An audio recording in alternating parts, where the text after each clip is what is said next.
Donc avec ce sous-amendement, nous voulions remplacer la personne expulsée par l'individu visé par une procédure d'expulsion afin de mettre en exergue la violence de cette procédure.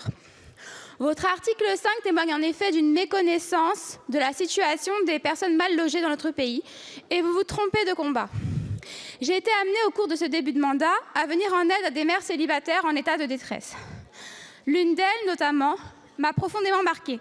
Elle ne pouvait plus rester dans son logement car sa famille était en danger. L'un de ses fils, mineur tout particulièrement. Il subissait quotidiennement de violentes brimades.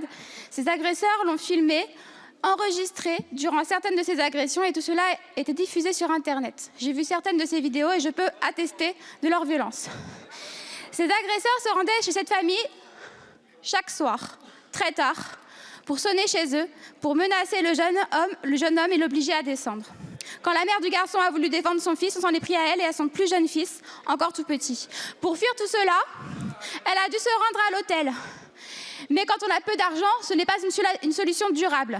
Fallait-il qu'elle s'endette pour continuer de dormir sous un toit?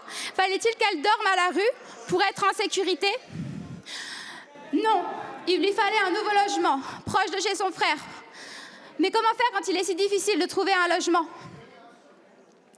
J'aurais pu vous parler également de cette femme, mère célibataire elle aussi, qui n'en pouvant plus de vivre dans des conditions dramatiques, a entamé une grève de la faim qui a détérioré sa santé physique, alors même que sa santé mentale était déjà bien atteinte.